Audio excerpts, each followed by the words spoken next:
100 ondas de rádio. Um século em sintonia com a história.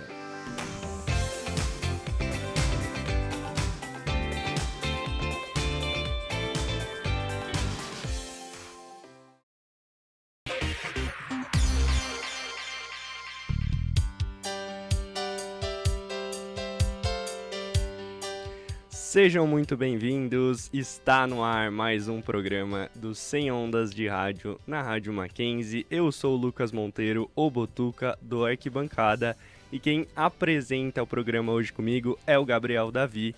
E na bancada de hoje ainda temos Gabriel Modesto do Radar Mac para intermediar essa conversa. Bem-vindos, Gabriel Davi e Gabriel Modesto. Olá, Botuca, muito bom dia a você e a quem nos acompanha. Bom dia, gente, tudo bom? Hoje é segunda-feira, dia 16 de maio, e a terceira edição do 100 Ondas de Rádio, programa especial aqui da Rádio Mackenzie, está no ar. Uma parceria entre Arquibancada Mac, crossover entre nós e Radar Mac para a comemoração dos 100 anos de rádio no Brasil. E pode contar com a gente para debater sobre a história passada e futura deste veículo. Também vamos ter pílulas durante toda a programação da Rádio Mackenzie com depoimentos de jornalistas, ouvintes e amantes do rádio. Além de entrevista com personalidades do rádio, mackenzistas e ex-alunos que estão atuando ou que já passaram pela rádio. Fique ligado que os 100 anos de rádio começa agora.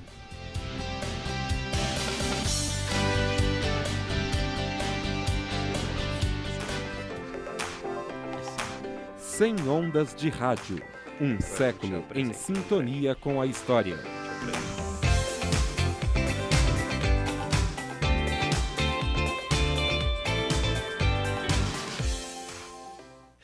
O programa de hoje já começa com uma entrevista. Nesta edição, nós iremos conversar com André Ranieri. Então vamos lá pro currículo dele, que tem bastante coisa.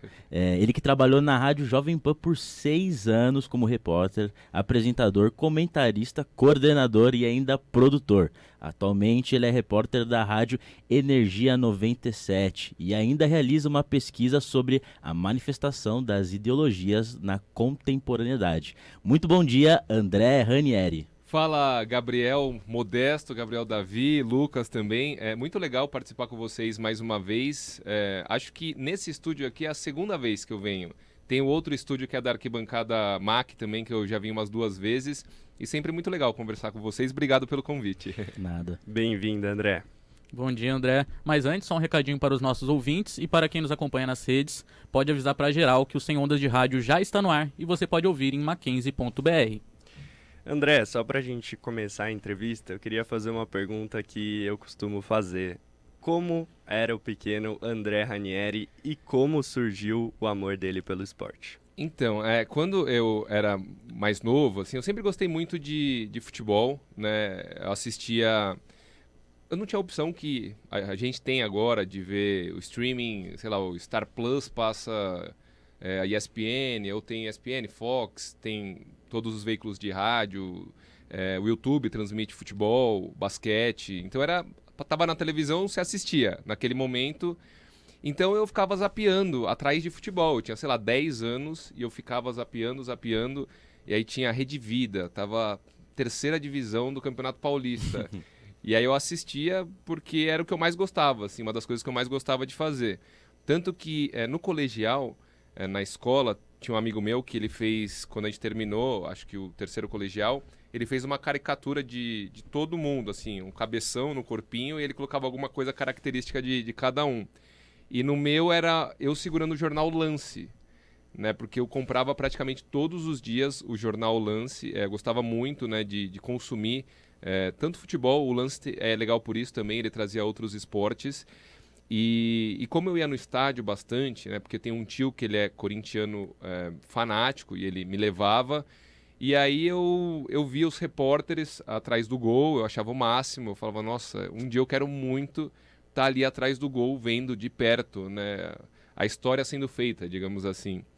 E então foi isso, eu entrei no jornalismo muito por causa disso, né, eu tinha esse desejo, a minha família é de jornaleiro e eles... a banca de jornal deles fica colada no prédio da Jovem Pan, então eu cresci ouvindo rádio também, Jovem Pan, um dos meus tios, ele ama Bandeirantes, o meu pai é amigo era amigo do Zaidan, né? Hoje em dia eles não se falam tanto, mas como ele também trabalhou na banca de jornal, o Zaidan era da PAN, então ele conhecia um outro tio meu que também chama André, meu pai chama André, eu chamo André, esse tio chama André, ele vai na mesma igreja do Zaidan, eu não sei direito qual que é, né, se vocês me perguntarem, então ele ficou muito amigo do Zaidan, então eu comecei a ouvir Bandeirantes a Caminho do Sol a partir daí, então é isso, eu acho que tudo foi se juntando tudo convergiu para eu fazer jornalismo e buscar esse desejo que era de ser repórter de campo de rádio, né? Era uma coisa muito específica, assim. Eu queria ser repórter de campo de rádio. Tanto que já me perguntaram algumas vezes, você não quer ir para televisão? E aí eu tenho dúvidas, porque apesar da visibilidade ser maior, o repórter em si, na televisão, tem um papel muito diferente. Então você vê, sei lá, no Sport TV, né? O André Hernan saiu de lá, mas até outro dia ele estava. Ele entra 3 vezes, 4 vezes durante um tempo inteiro. E o repórter de rádio, para quem escuta, sabe que a meta, né, a reportagem de rádio, ela é muito mais dinâmica. O narrador toda hora tá te chamando. E você entra descrevendo no improviso, no calor do momento. Então é outra experiência. Por isso que eu nunca tive o desejo assim, de migrar do rádio para televisão, porque eu gosto muito da reportagem de campo. André, você comentou que muito do seu amor pelo esporte te levou para o jornalismo. Você tem alguma referência na área em quem você se inspirou? Tem. Na verdade, assim, eu tive a sorte de trabalhar com algumas referências, né? Então, o cara que eu mais me espelhei, digamos assim, chama Márcio Espímpolo. Ele trabalhou comigo na Jovem Pan, ele é um repórter muito bom. E quando eu fiz um estágio na Jovem Pan, no Jovem Pan no Mundo da Bola, que era apresentado pelo Flávio Prado, o Reginaldo Lopes, que era um cara da mesa lá e que trabalhava na central técnica também, sonoplastia, fazia as propagandas, ele via lá um moleque, aí eu ficava curioso, ficava perguntando coisas para ele, daí ele falou assim, André, entra aí na rede da rádio e salva no seu computador, manda para o seu e-mail, alguns boletins de um repórter que chama Márcio Espímpolo. E ele falou, tenta copiar ele, não tem problema, agora vai lá, escuta e tenta fazer igual. Porque ele é muito bom. E ele tem o dinamismo que o rádio está modificando. E é o que o novo rádio está pedindo. E eu fiz isso. Então, obviamente que é muito difícil, né? O Márcio Espímpolo ele tem muita qualidade, mas eu tentava emular ele mesmo, assim. Então, eu ouvia... Tanto que eu tenho vários trejeitos. Hoje, quando eu me escuto, e depois de 6 anos, 7 anos fazendo reportagem de campo, eu ainda quase sempre me escuto um pouquinho para ver como estava o meu ritmo, se eu estava forçando demais a minha voz, porque quando você está no estádio, a torcida, a Neoquímica Arena, por exemplo, a torcida é muito próxima, então você começa a gritar porque você não se escuta, então eu fico sempre preocupado em tentar modular o melhor possível a minha voz, tentar ter um ritmo que não seja tão parado, nem tão acelerado, apesar que o rádio ele pede um ritmo mais acelerado. Mas resumindo, o Márcio Espímpolo, ele foi um cara que eu me espelhei bastante, mas assim, o repórter que eu mais gosto é o Luiz Carlos Quartarolo. Não sei se vocês conhecem, ele era da Jovem Pan, eu tive o prazer de trabalhar com ele. Hoje ele é comentarista, acho que da ESPN, se não me falha a memória. Ele era da Fox, né? E ele é muito bom, assim, ele tem uma voz muito legal, uma voz potente, ele tem um ritmo muito bom, ele tem sacadas, assim, ele é irônico, e ele tem umas sacadas sensacionais, e ele é talvez o melhor perguntador que eu já vi em qualquer tipo de reportagem. Então tem uns vídeos icônicos do Quartarolo, por exemplo, tem uma pergunta que ele faz pro Felipão, acho que o jogo do Palmeiras na Libertadores, que o Felipão ele fez a lei do silêncio lá, então os jogadores não falavam, e aí ele perguntou, o Palmeiras perdeu um jogo, e aí ele notou que os jogadores do Palmeiras não estavam conversando dentro de campo. Aí ele perguntou na coletiva, a lei do silêncio era só em relação à imprensa ou também entre os jogadores dentro de campo? E aí o Felipão fica bravo, só que eles eram amigos, eles são amigos até hoje, então isso que era o mais legal. Então acho que a minha grande referência é o Quartarolo, e um espelho muito importante para mim, o Márcio Espímpolo. 2 repórteres de rádio. Perfeito. E como que foi essa saída da faculdade para o seu primeiro estágio? Como que foi essa experiência? Então, como eu disse, a minha família ela tem banca de jornal, né? E fica embaixo da Jovem Pan. E Exato. quando eu estava aqui no Mackenzie, né, que eu entrei em 2006, lá para 2008, se não me falha a memória, A minha avó virou pro Flávio Prado e falou assim, Flávio, o meu neto, ele tá fazendo jornalismo. Se você souber de algum processo seletivo na Jovem Pan, me avisa, para eu avisar ele participar. E aí o Flávio virou e falou assim, ele é legal, porque o Flávio tem muito disso, né? Ela falou, não, ele é super responsável, não sei, aquela coisa de vó, né? E aí ele falou, tá bom, fala para ele vir amanhã aqui conversar comigo. Aí eu fui no dia seguinte, eu nem subi na Jovem Pan, porque eu encontrei ele na galeria que tem no prédio, que chama Winston Churchill, ali na Paulista, né? Talvez vocês tenham ido já. E aí encontrei ele no corredor, daí eu falei, Flávio, tudo bem? Aqui é o André, neto da Bia. Daí ele conversou 2 minutos comigo e falou assim, vem amanhã aí. Que era sexta e sábado era o Mundo da Bola. Você vai ajudar na produção, você vai roteirizar, você vai começar a aprender um pouquinho de rádio. E eu fiquei anos indo lá, todo sábado e alguns domingos também, para ajudar na produção. E o legal é que você tem a oportunidade de gravar. Então eu gravava boletins, assim, bem o começo. Eu tenho meus boletins gravados e hoje em dia eu escuto, assim, eu dou muita risada, porque primeiro que era totalmente lido, né? E aí no rádio, pelo menos esportivo, você perde o hábito de escrever para gravar um boletim, né? Então você improvisa na hora do jogo, na hora do programa, e improvisa também na hora de gravar os boletins. E aí eu lembro que era eu lendo assim no estúdio todo nervoso e era Olá, Flávio Prado e amigos do Jovem Pan no Mundo da Bola. Era um Muito ritmo bom. assim muito de quem está começando mesmo, né? Mas foi muito importante. E aí esse estágio que eu fiz, que era um estágio não remunerado, só aos sábados, mais pra frente, né, os anos passaram, eu fiquei lá acho que uns 4 anos com o Flávio nesse esquema, e aí eu fui fazer intercâmbio em 2012 para aprender inglês, aí eu acabei saindo e quando Fez eu voltei... intercâmbio pra onde?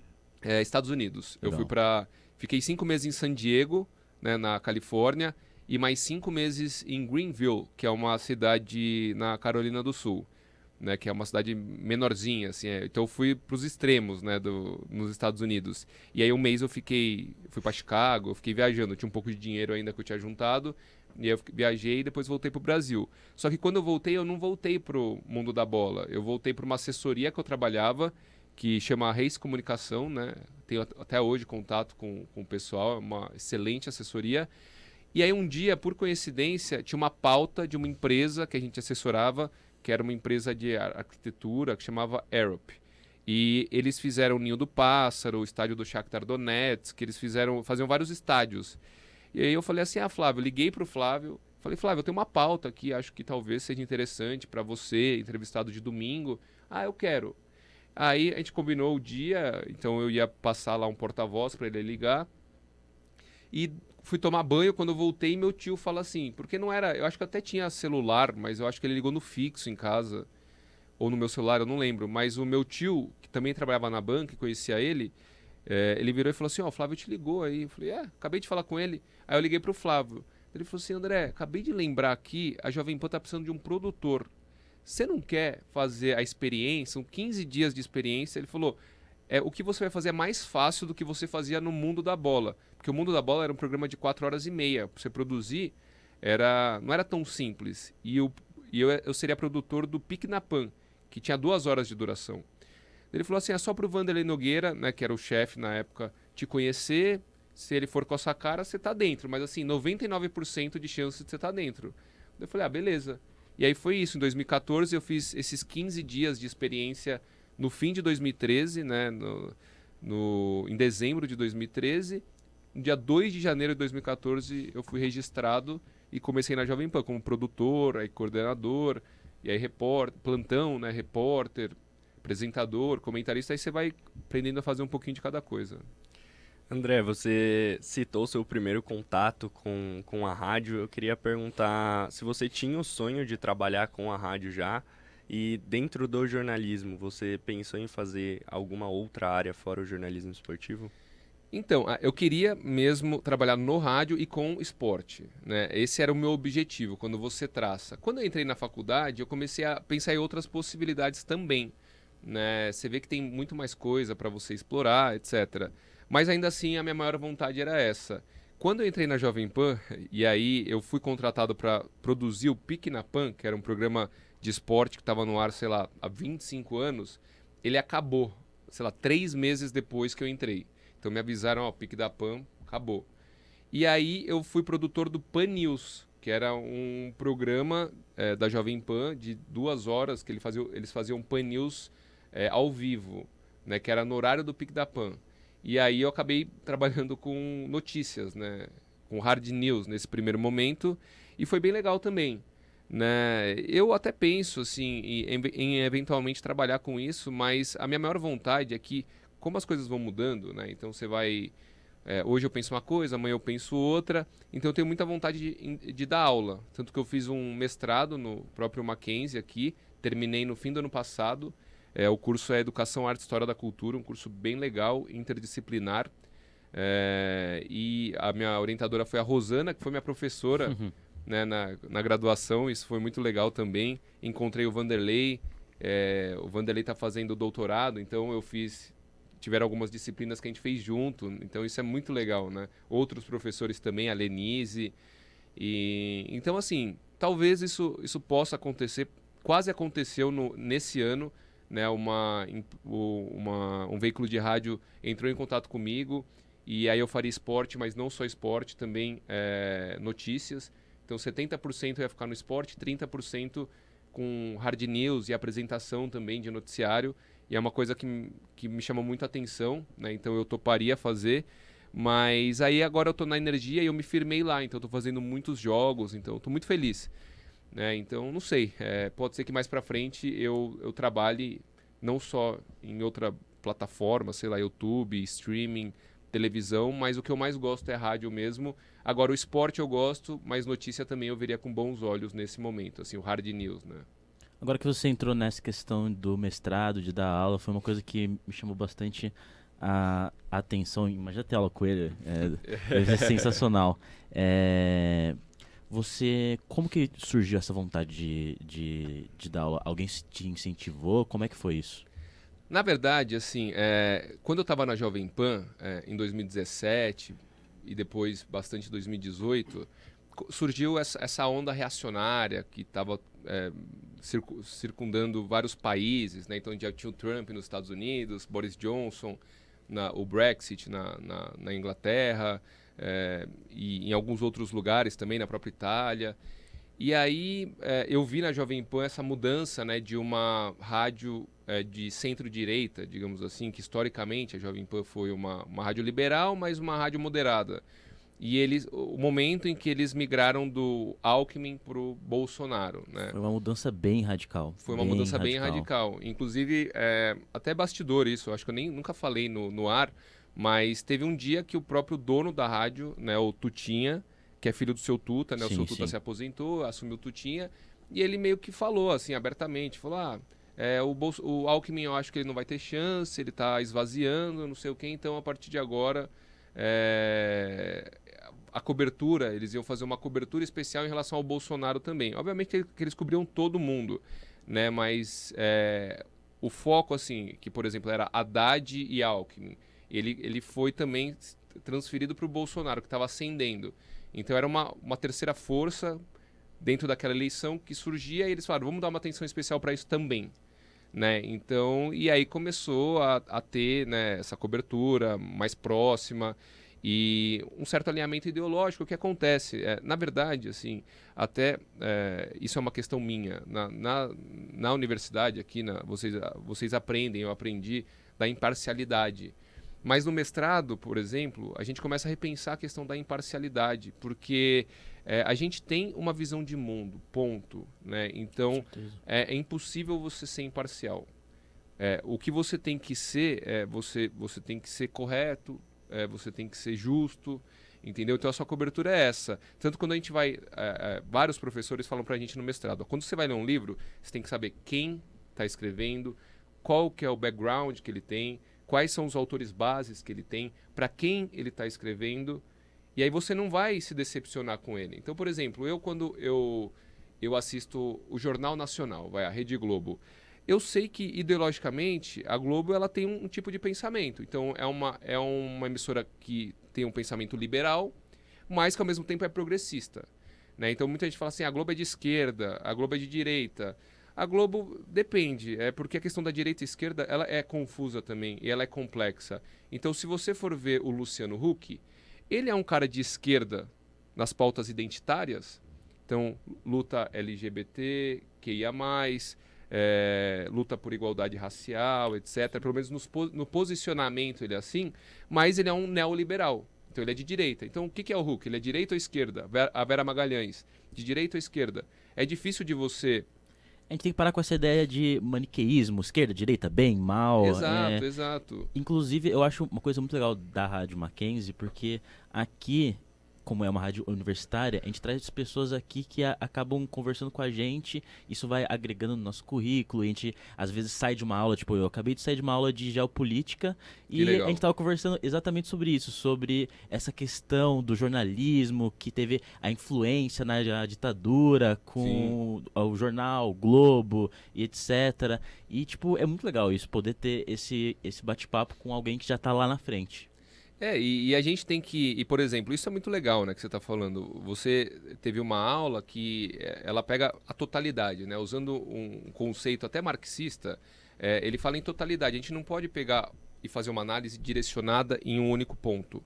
Se você pode fazer várias leituras diferentes, mas você vai estar muito limitado. Então, sempre que você vai fazer uma pesquisa, que você vai escrever sobre algo, que você vai comentar, é legal que você tente ver a totalidade. Então, um exemplo assim bem simples, uma fala que se popularizou bastante entre os ultraconservadores brasileiros, e que, obviamente, boa parte da população ela reproduz. Bandido bom é bandido morto. Se você pegar aquele quadrinho assim, aí até faz certo sentido, mas se você começar a abrir e ver questões sociais, questões econômicas, você vê que essa frase, ela não tem significado algum, né? A análise ela é muito rasa. Ela não é uma análise que você busca uma totalidade, uma profundidade, né? Ela é muito vazia. Então, o ponto é esse.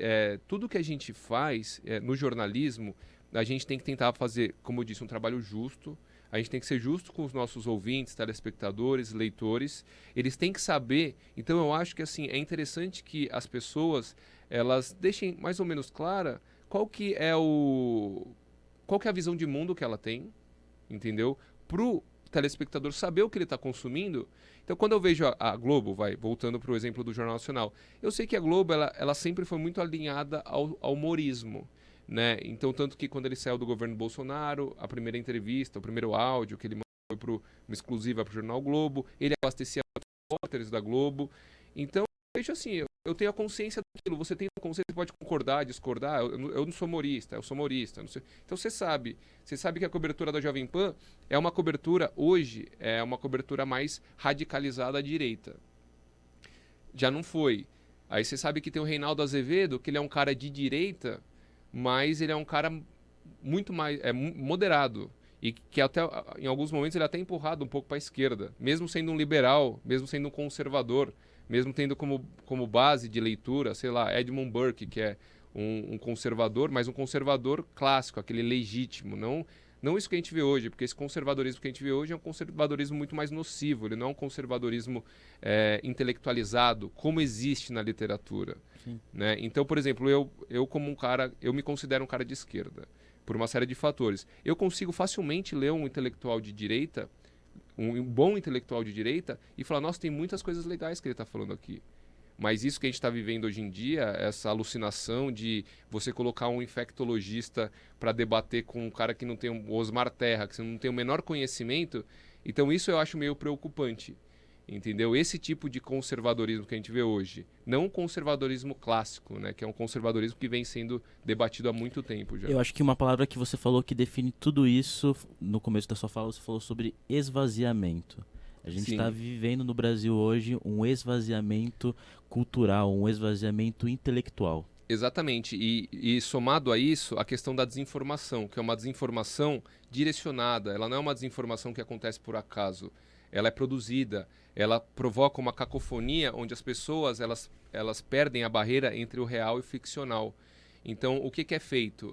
Como que essa desinformação é feita? Foi feita em 2018 muito fortemente, vai ser feita novamente esse ano. Eles pegam uma narrativa que tem alguns elementos reais nessa narrativa e eles preenchem elementos ficcionais, duram tudo e jogam para as pessoas consumirem. Então, estão consumindo, elas não sabem mais o que é real, o que é ficcional, né? Então esse é um ponto interessante. Aliás, tem uma série de livros, né, que tem um livro que chama o Engenheiros do Caos, que é da Empoli. O primeiro nome dele é não sei o que da Empoli, Giuliano da Empoli, alguma coisa assim. E esse livro é muito legal. Então eu indico porque ele fala, o foco é na Itália, ele é italiano, mas a Itália passou por um processo também dessa onda reacionária. E ele aborda bastante, ele fala inclusive do Brasil bastante, ele fala também de outros países. Giuliano da Empoli. É muito legal. E eu peguei a referência dele no livro da Patrícia Campos Melo, que é A Máquina do Ódio. Esse mesmo. Que é muito legal também. Então, com 2 dicas aí para quem quiser consumir um conteúdo legal sobre essa questão da desinformação e de como que as notícias... primeiro, assim, como que os jornalistas, eles têm sido perseguidos, né? Agora um pouco menos, acho que deu uma melhorada, mas como que aquele assassinato de reputação, ele era muito praticado em 2018. Isso é uma falácia retórica. Quando para você tirar a credibilidade de alguém, você ataca não o argumento dela, mas você ataca a pessoa, né? E o Olavo de Carvalho falava isso, né? Exatamente. O Olavo falava que para você lidar com esse tipo de gente, né, você tinha que atacar ela, não as ideias dela. Exatamente. E você vê que foi praticado em grande escala no Brasil.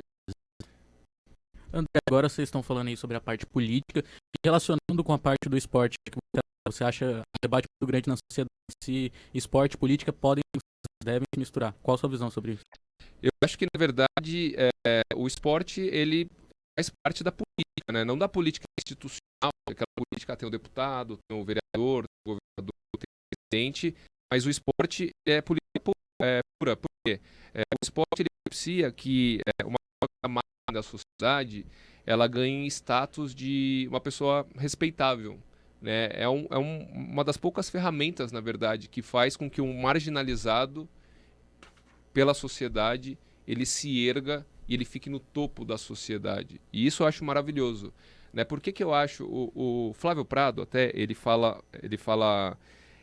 Eu concordo em partes com o que ele diz, mas ele diz que boa parte da antipatia que as pessoas têm pelo Neymar, e eu não concordo que seja... Ele diz que é praticamente toda antipatia. Eu acho que uma parte da antipatia é porque era um moleque negro que virou dono do mundo, assim, virou um dos principais jogadores. Então tem muita gente que, de fato, pega os preços do Neymar, né, que são muito na carreira dele, e aproveita para atacar a pessoa por esse tipo de ressentimento que ela tem, que ela não admite, seja que ela tem algum tipo de preconceito, e preconceito todos nós temos, né? Então acho que o principal é que a gente perceba isso. Enquanto a gente não percebe, a gente vai alimentar, vai propagar sem saber que está propagando, né? Sentimento por quê? Desde que a gente nasce, a gente é condicionado a pensar mais ou menos de uma forma, né? E então a gente absorve vários discursos que a gente não sabe por que a gente replica. Então eu lembro que um pensamento, né? Vou me utilizar como exemplo. Quando eu era mais novo, aí perguntava assim, o que você acha das cotas? E eu propagava o que a sociedade como um todo propaga. Não sei, será que as cotas elas não evidenciam mais o preconceito? E aí quando você tem contato com outras pessoas, que você vê a importância que as cotas têm, e você tenta se informar sobre o assunto, você tem uma opinião fundamentada. E esse é um outro ponto interessante. Então, a nossa opinião, quando a gente busca algum tipo de informação, ela deixa de se basear no senso comum, naquilo que foi introjetado em nós culturalmente com o passar dos anos, e a gente passa a fundamentar a nossa opinião em conhecimento. Então esse é o ponto principal. O debate, quando eu falo do infectologista e do Osmar Terra, eu estou falando disso. Porque de um lado tem uma pessoa que tem conhecimento, então, sei lá, Átila Yamarino, vai lá, o cara traz 25 mil estudos.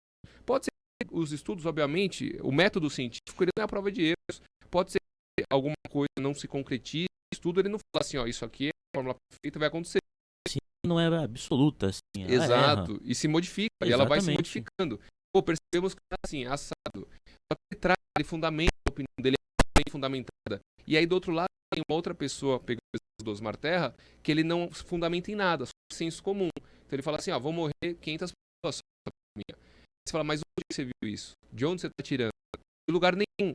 Então ele não está fundamentando a opinião. Fontes, vozes da minha cabeça. Esse é o ponto, entendeu? Então, se você pegar até um exercício para quem está ouvindo a gente, e você vai lá, volta no início, então pega a entrevista que o Átila Yamarino ele deu no Roda Viva, porque foi logo que começou a pandemia. Assiste o programa inteiro, você vai ver que 99% das coisas que ele falou, e que inclusive no começo era muito utilizado contra ele, ele falou que vai morrer 500 mil pessoas, aí morreram 7 mil pessoas morreram, errou por muito. Então no começo usavam isso contra ele, mas o tempo mostrou que ele, fundamentado na ciência, ele estava correto. E o Justus, que falou, não, vão morrer 5 mil velhinhos. O cara o Durski lá do Madeiro, o Osmar Terra, você vê que tudo que eles disseram que era fundamentado em absolutamente nada não se concretizou. E que eles erraram 99,99% do que eles disseram naquela época. Exato. Vamos para um rápido intervalo e voltamos já. No próximo bloco, vamos continuar conversando com André Ranieri, repórter da Energia 97. Voltamos já.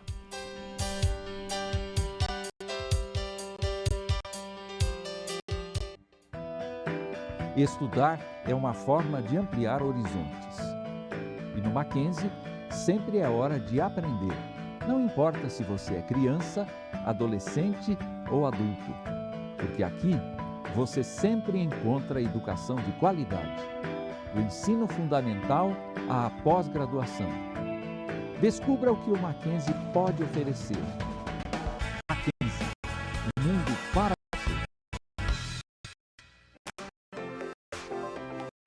Sem Ondas de Rádio. Um século em sintonia com a história.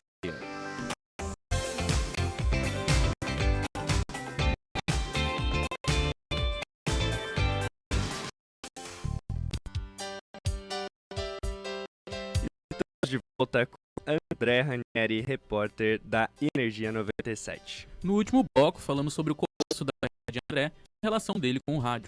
E vamos continuar essa conversa aqui que tá muito boa. André, no dia do jornalista, dia 7 de abril, a gente trocou uma ideia com o Felipe Cury. E ele falou sobre os jornalistas esportivos assumirem o time de coração.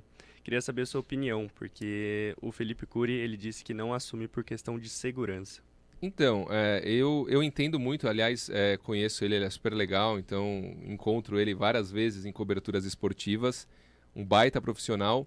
Eu entendo total ele, né? Já me perguntaram várias vezes, assim, porque na Jovem Pan eu era setorista do Corinthians.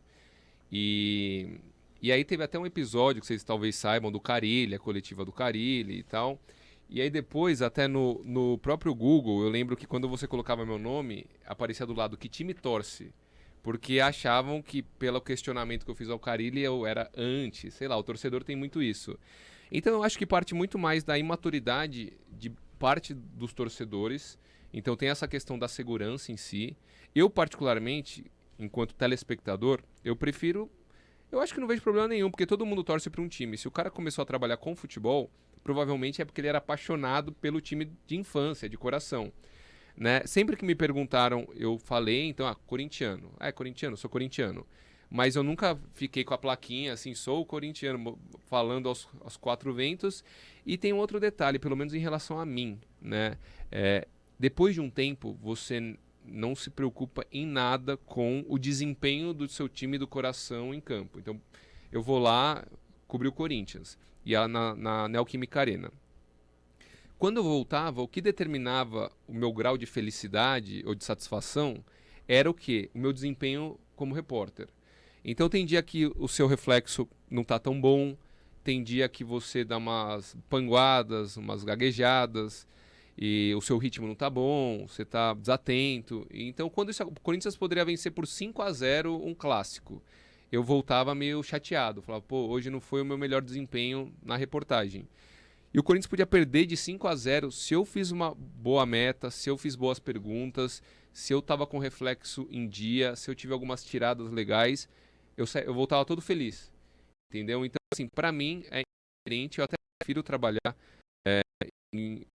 não que eu prefira trabalhar em jogos de outros times, mas eu prefiro variar os times.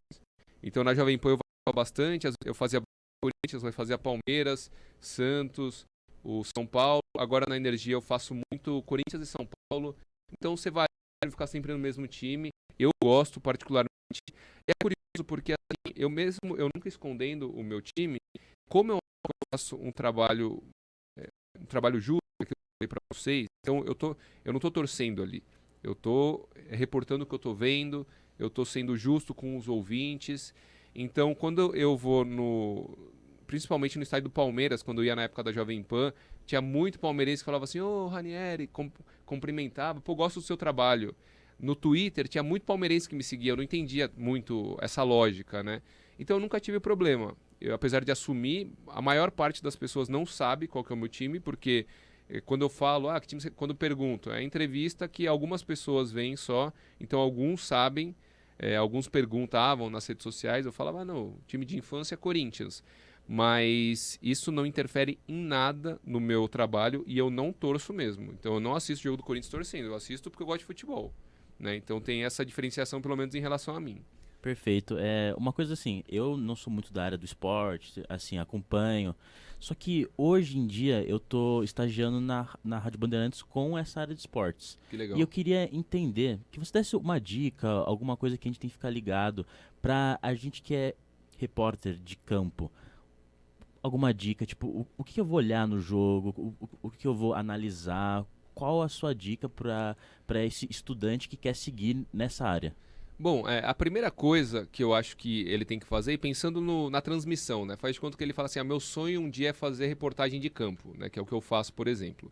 Eu acho que o primeiro ponto é fazer uma boa pesquisa pré-jogo. Então eu sempre paro 1h30, então eu pego as principais informações. Então você tem que ter os lesionados, você tem que ter o provável time, a arbitragem, o retrospecto, os pendurados. Então tem uma série de informações, curiosidades. Então ontem eu fiz o jogo do São Paulo.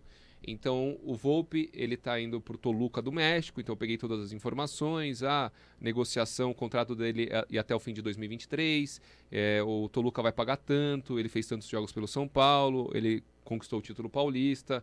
O Marquinhos está indo para o Arsenal, então eu anotava lá, o Marquinhos está indo por 3,5 milhões de euros, trazia os números dele, 4 gols em tantos jogos, e aí eu vou pondo tudo, parcial de ingresso, 25 mil, então eu já chego no estádio com bastante informação para eu ir enriquecendo a jornada, a transmissão, o jogo em si. Né? Então esse é o primeiro ponto, você fazer uma boa preparação pré-jogo. Segundo ponto é o seguinte, você tem que pensar que, para quem não está tão acostumado a ouvir rádio, então na jornada esportiva tem o narrador, que ele é o personagem principal, aí tem o repórter, o comentarista, o apresentador, que no Bola Rolando ele não aparece tanto, e o plantão esportivo, que traz os outros resultados. Então, os que mais trabalham durante a Bola Rolando são narrador e repórter. Porque toda vez que tem um lance de perigo, então ontem eu estava com o Fernando Camargo no jogo do São Paulo. Aí o São Paulo chegou, o cruzamento, o Caleri cabeceou, o Arboleda cabeceou, a bola bateu na trave, faz de conta. E aí ele narrou o lance e ele vira pra mim e aí ele aciona o repórter. Ele fala, essa passou perto, hein, Ranieri? Quase o primeiro gol do São Paulo. E aí eu tenho que trazer um detalhe, só que eu não posso falar assim, o cruzamento veio da esquerda no escanteio com o Wellington, o Arboleda subiu mais alto que todo mundo, cabeceou a bola bateu na trave e foi pra fora. Porque isso foi o que ele narrou. Então, obviamente que alguns pontos você pode repetir do lance, do desenho do lance, porque quem está ouvindo não está tendo imagem. Então você vai reforçar a imagem na cabeça do ouvinte. Alguns até acompanham com o rádio, mas com a TV ligada. Mas é minoria. Só que você tem que trazer alguma coisa nova. Então você fala assim, o Arboleda, ele está fugindo da marcação do Marcão. O Marcão, toda hora que está atrás dele, ele vai lá, fica atrás do companheiro, e quando a bola vem, o Marcão está desequilibrado, está meio perdidão. Então a Arboleda está levando a vantagem. Então você tem que trazer alguma coisa diferente. Tentar não repetir o que está dizendo o narrador. E você sempre tem que se moldar ao narrador. Então você tem que pensar o seguinte, cada narrador tem um estilo. Então eu já fiz meta, na Energia eu faço meta bastante pro De Paula, do Corinthians, e o Fernandão do São Paulo. Na Jovem Pan eu fazia pro Nilson César, pro Zé Manuel, pro Fausto Favara.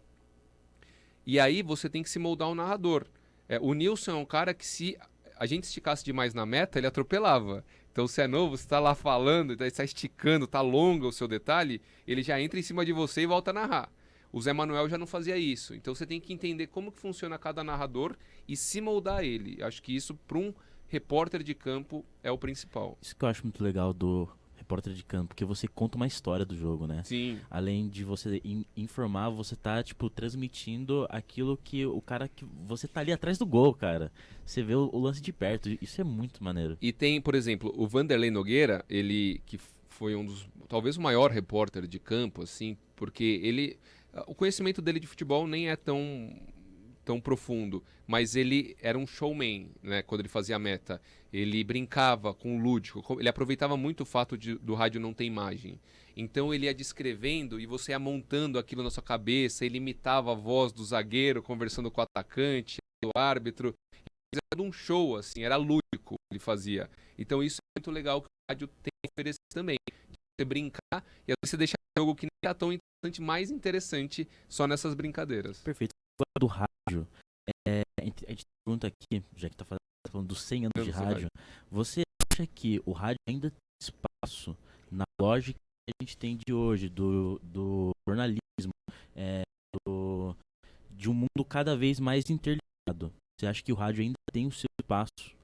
O rádio, o Nilson César, que até falei dele agora, ele sempre falava assim, ó, o único veículo que a gente sabe que nunca vai acabar é o rádio. E eu concordo com ele.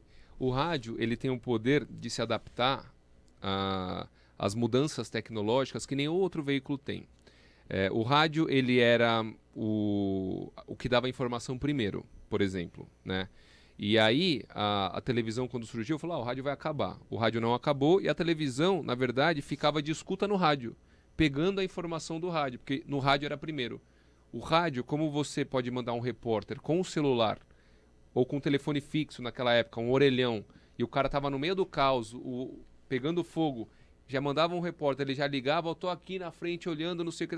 A televisão não, precisa mover uma equipe, precisa ter não sei o que, precisa ter câmera, precisa ter isso. O rádio ele é muito mais dinâmico, né? E, então o rádio, beleza, surgiu a televisão, ele continuou com a relevância que ele tinha. Aí a internet se tornou mais rápida que o rádio. Aí o rádio falou, e agora? O que a gente vai fazer? Então eles acharam outras formas, por exemplo, a questão de você focar na informação, continuar, mas trazer muito mais opinião. Então o rádio, qual que é o diferencial que a gente pode ter agora? A gente continua com a informação rápida, mas vamos trazer muita opinião.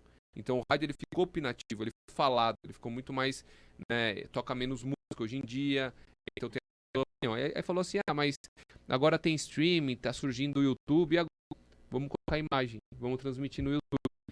Então o rádio se molda como nenhum outro meio de comunicação. Então eu acho que, e ainda essa frase do Nilson, se um veículo nunca vai acabar, um veículo de comunicação, esse veículo é o rádio. André, agora voltando a falar um pouco sobre a sua carreira, você citou ainda no primeiro bloco que você começou como produtor da Jovem Pan junto com o Flávio Prado, mas que seu sonho desde criança era ser aquele repórter que ficava atrás do gol fazendo a cobertura. Como foi o processo até você sair de produtor e chegar a ser um repórter de campo? Então, quando eu entrei na Jovem Pan efetivamente, né, fui contratado em 2014, eu comecei como produtor, mas eu sempre tinha esse desejo de virar repórter. E aí, eu era como se fosse o produtor 2, né? Tinha um produtor 1, que chama Alfredo Luiz Filho, na época, né? Ele trabalhava lá, que me ajudou bastante também, me ensinou muita coisa. Só que o Alfredo, ele foi viajar, ele foi morar na Inglaterra.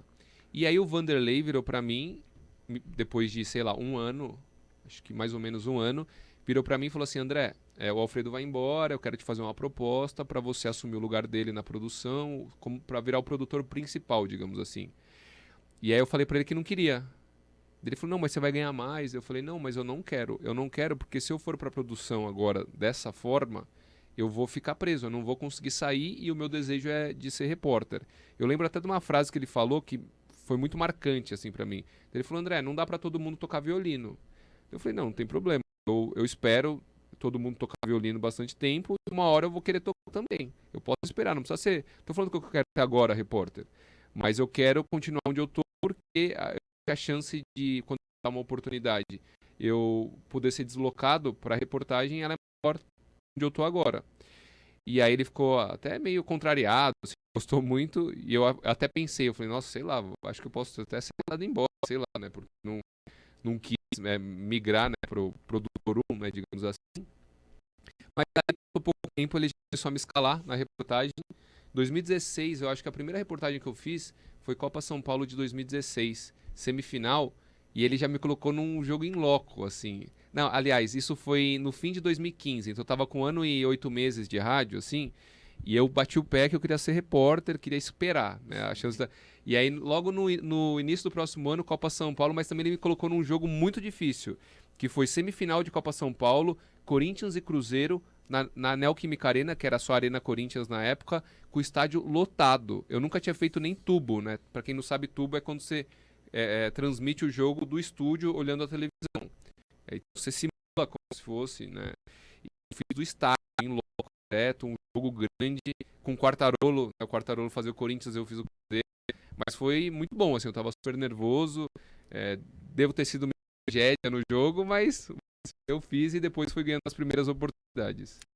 André, você citou que quer ser professor e quer falar do jornalismo, o que te motiva e para os novos jornalistas, os futuros jornalistas, o que eles podem usar de motivação para entrar na profissão? Bom, a minha vontade é, como eu disse até que a gente começou a falar de política, né, no bloco anterior, eu gosto bastante, né, de política, o que aconteceu, né, essa mudança, essa onda reacionária global que atingiu o Brasil também, mexeu muito comigo, então eu quis buscar conhecimento e aí o que eu pensei foi o seguinte, eu quero compartilhar conhecimento. O conhecimento, ele é algo que ele é muito fechado, né, a certas bolhas, a certas pessoas. E eu penso que, de alguma forma, em algum momento, eu posso entrar também em uma bolha e tentar compartilhar um pouco mais de conhecimento. Eu sei que vai ser um grão de areia, né, vai ser algo muito pequeno, mas é algo que assim, me motiva. Então, de fazer com que as pessoas pensem, fundamentem a própria opinião, aceitem mais o contraditório, não é fácil, né? A gente tem a tendência de achar que o nosso ponto de vista é o correto e um ponto de vista de ninguém é 100% correto. Pode ser que umas pessoas são mais assertivas em alguns aspectos, menos em outra, mas a gente sempre tem a aprender, né? Então, ao mesmo tempo que você passa conhecimento, você aprende também. Então, essa é a minha motivação, assim, o meu trabalho até de dissertação foi a construção ideológica do Bolsonaro. Então, o que eu fiz? Eu peguei desde a infância o Bolsonaro para mostrar como que o que ele pensa hoje, né, o pensamento que ele tem hoje, como que ele foi formado. Então, ele nasceu, na verdade, na República Populista, quando ele era adolescente, tinham as guerrilhas no Brasil, inclusive em uma delas, muito próximo da cidade que estava, em relação ao Lamarca. Aí depois teve a ditadura civil-militar, o Bolsonaro foi para o exército, e dentro do exército tem dois grupos, os castelistas são os mais intelectualizados, o linha dura, ele se alinhou mais ao linha dura, e aí ideias foram sendo introjetadas na cabeça dele, e o exército, ele é um lugar onde as ideias conservadoras, elas estão muito presentes, porque o exército tem como finalidade, uma das finalidades principais, conservar as coisas como elas estão. Entendeu? Então eu fiz toda essa construção e foi bem interessante, que aí você sabe da relação dele com o pai é alcoólatra, em algumas entrevistas ele dá a entender que o pai talvez agredisse a mãe, então você vê o ressentimento se transforma em revolta. Eu vou para essa área da psicanálise para entender, porque o Bolsonaro ele era muito rígido, o exército era rigidez, e tem um momento no exército específico que ele se revolta com Que tem aquele episódio da bomba? Não, antes ainda. Tem um episódio que ele é reprovado, que ia fazer um curso de paraquedismo. Ele tinha saído há pouco tempo da AMAN, da Academia das Agulhas Negras. Ele queria fazer um curso de paraquedismo e o coronel dentista reprovou ele por causa de uma cárie. Você não pode, se tem cárie, você não pode fazer. E aí ele correu, conseguiu dinheiro, levantou o dinheiro, consertou o dente e foi aprovado. Conseguiu a tempo para fazer o curso que ele queria. Só que aí quando ele vai entrar no curso, não chamam o nome dele. E aí ele fala, o que aconteceu? Aí avisam ele, você foi reprovado pelo coronel dentista. E naquele momento ele fala, não, é mentira. Ele está mentindo. Então é um momento de insubordinação. Só que esse momento de insubordinação fez com que ele conseguisse participar do curso de paraquedismo. Então a minha tese, entre aspas, dentro da dissertação, é que ali talvez seja o turning point de um momento onde ele estava convertendo o ressentimento dele em revolta. E como ele percebeu que essa conversão de ressentimento em revolta surtiu efeito ali, a partir de então ele começou a utilizar essa ferramenta muito mais vezes. E eu trago outros episódios, tem O Salário Está Baixo, que foi publicado na Veja em 87 ou 88, que ele critica o governo Sarney, a política do governo Sarney salarial no Exército, e ele é preso, inclusive, fica 7, 8 dias preso dentro da polícia do Exército. E aí depois tem o Beco Sem Saída, a Operação Beco Sem Saída, das bombas, etc., que depois ele é julgado, no fim ele é condenado em todas as instâncias no STM por questões políticas do Exército.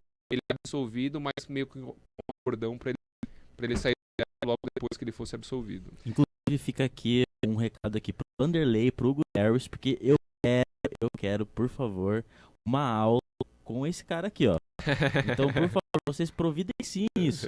Vai ser um O prazer. Vanderlei tá ouvindo a gente. Eu sei que ele tá O escutando. Vanderlei Ele tá deve estar ouvindo dando a risada gente. agora. Daqui a pouco ele aparece aí. André, a gente encerrou agora a primeira parte de perguntas, a gente vai entrar agora no Na Lata, que daí perguntas e respostas, rapidinho, um ping-pong. Inclusive, devia ter uma vinheta aí, Doni, ó. Devia ter uma vinheta na lata. Seria muito bom. Eu vou agora passar a primeira pergunta, quero que você conte uma história do Mackenzie. Uma história do Mackenzie? O dia que eu vou até mandar para a professora Lenise. O dia que eu estava concorrendo para apresentar o programa um programa de rádio que ia ter, né? E aí ficou entre eu e um amigo meu, Felipe Piccoli, que aliás é um grande amigo. E aí ela escolheu o Piccoli. Aí eu falei, pô, professora, queria tanto esse programa. Agora eu vou até relembrar ela desse. É importante, Então eu fiquei, né? acabei perdendo na última hora, mas o Piccoli ele era muito bom, ele mereceu também. Mas bati na trave para apresentar o programa. Em 2008 deve ter sido, mais ou menos. Agora, André, conta pra gente uma história de rádio. Uma história de rádio, eu vou contar o meu primeiro clássico que eu fiz na Arena Corinthians, era São Paulo e Corinthians. Eu tava com o Pimplo, né, o Pimplo de um lado do gramado, porque antes tinham 2 repórteres, ficava atrás de cada gol. Agora só tem um repórter, praticamente todas as rádios. E aí eu fiz a cobertura normal, quando a bola rolou, o Nilson tava narrando, ele me chamou no detalhe. Aí eu falei no microfone e não me ouvi. Aí eu falei, caramba, eu peguei meu retorno, aumentei. Aí outro ataque, o Nilson me chamou. Aí eu falei de novo, não me ouvi. Aí eu tirei assim o fone, comecei a falar, minha voz tinha desaparecido. Do nada, a minha voz desapareceu. Aí eu fui branco, quase desmaiando pro outro lado. Cheguei no meu Espimplo, ele começou a dar risada da minha cara. Ele falou assim, você perdeu a voz, isso é nervosismo, ele falou. Isso é normal. Ele falou assim, ó, entra ali na parte da imprensa, vai na lanchonete, compra uma água sem gelo e um Halls preto. Começa a chupar o Halls e vai tomando de golinho em golinho a água. A sua voz vai voltando. Eu fiz tudo isso, voltei, ele ficou sozinho na reportagem por um tempo. Quando eu voltei, comecei a fazer isso, minha voz foi voltando. No meio do segundo tempo, minha voz estava intacta, perfeita. Um negócio de louco, assim. Eu nunca vi, eu não sei porque que isso aconteceu, mas eu simplesmente, do nada, eu perdi a minha voz completamente no meio da transmissão. Gente, tá aí a receita. Se a sua voz sumir, tá aí, ó. House e água não gelada. É.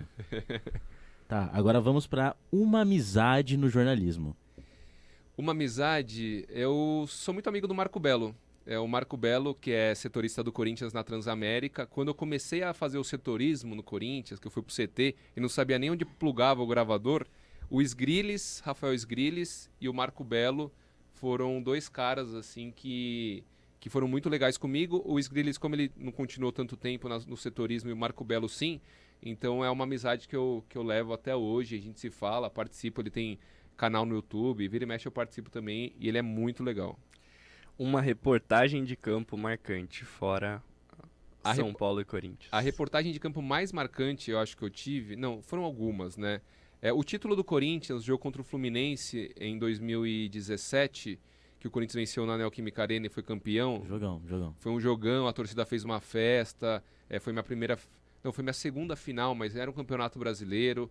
Então, esse foi muito marcante. Agora, a cena mais marcante que eu já tive na minha vida relacionado à reportagem de campo foi nesse Corinthians e Cruzeiro na Copa São Paulo semifinal. Foi a primeira vez que eu entrei no gramado, parecia que eu estava entrando num filme, porque a Arena Corinthians é bem bonita também, e quando eu entrei no gramado, estava lotada, as arquibancadas estavam lotadas, e os jogadores aquecendo, assim, parecia que tudo brilhava. Eu falei, nossa, que coisa surreal que eu estou vivendo agora. Então essa imagem ficou gravada na minha memória.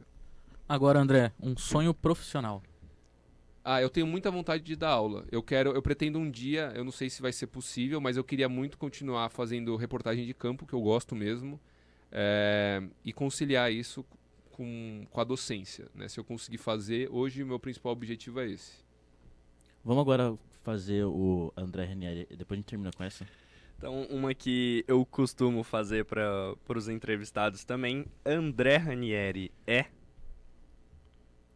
Eu sou esforçado. Eu diria que eu sou esforçado e tenho paciência, né? Então, é que assim, essa moda coach, né? O coach, ele pega o exemplo dele, que é um exemplo único. É uma pessoa e ele acha que isso se aplica a todo mundo, né? Então, ele quer passar o conhecimento dele para o mundo. Então, mas assim, uma coisa que eu vejo como característica tanto profissional quanto pessoal é o fato de eu ter calma com as coisas, né, ter paciência e tentar me esforçar para dentro do meu limite, né? Eu sei que eu não sou um fenômeno, eu nunca tive pretensão de ser e eu também nem quero ser, né? Então essa busca constante por ser o melhor, você tem que acordar como um leão, você tem que não sei o quê, eu acho que isso acaba trazendo uma pressão muito maior do que um retorno positivo. Então acho que é isso, eu sou um cara esforçado e pretendo ser o máximo que eu conseguir. Aulas de coach com André Ranieri. Agora, para finalizar, a gente está perguntando para todo mundo que está passando por aqui, defina o rádio em uma palavra. Bom, o rádio ele é democrático, né? Eu diria que ele é democrático. As pessoas que estão atrás do microfone, ele não é tão democrático em relação às pessoas que estão atrás ainda. Espero que um dia seja mais, mas para as pessoas que escutam, ele é bastante democrático. Então, a pessoa com menor poder aquisitivo, ele tem um radinho de pilha e ele tem condições de ouvir um programa e de ouvir música e de ter um companheiro. Então, tem muita gente que é sozinha e a gente, né, recebe muitos depoimentos de ouvintes que os personagens que estão ali, as pessoas, os profissionais, se tornam amigos daquela pessoa que não tem ninguém, às vezes, que está num lugar muito isolado. Então, para mim é isso, o rádio ele é bastante democrático. Pode ser mais, mas ele já é suficientemente democrático perto de outros meios de comunicação. É isso. É isso aí. A terceira edição do 100 Ondas de Rádio fica por aqui. Mas antes de encerrar, queremos agradecer a você que nos acompanhou até aqui. Agradecimento especial aos programas da Rádio Mackenzie e o Núcleo de Produção e Desenvolvimento Acadêmico da Universidade Presbiteriana Mackenzie. Esta edição também estará disponível no YouTube e no Spotify do Arquibancada e Radar Mac, para você rever e ouvir quando e onde quiser. E você aí que está assistindo a gente, por favor, não deixe de seguir a gente nas redes sociais. @arquibancadamac, @crossover, @mac entre nós e @radarmac. André Ranieri, muito obrigado pela sua presença. Foi um prazer recebê-lo e bater um papo com você. Valeu, muito obrigado, Lucas, Gabriel Modesto, Gabriel Davi. Foi muito legal participar com vocês. Até falei aqui um pouco fora do ar. O Mackenzie está fazendo um trabalho de rádio assim, sensacional e dá para ver pelo nível de vocês. Então tem muito profissional bom vindo por aí. Vocês já tem jogo de cintura, tem voz boa, tem ritmo. E sempre que vocês quiserem, só chamar que é pertinho de casa, então a gente aparece por aqui. Um abração.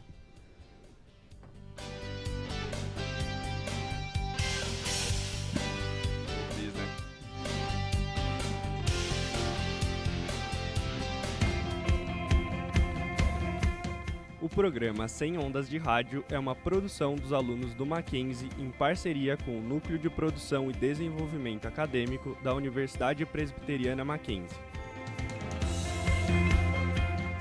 Produção executiva Rádio Web Doni Paruti. Direção de imagens Emerson Canoa. Supervisão do professor Vanderlei Dias.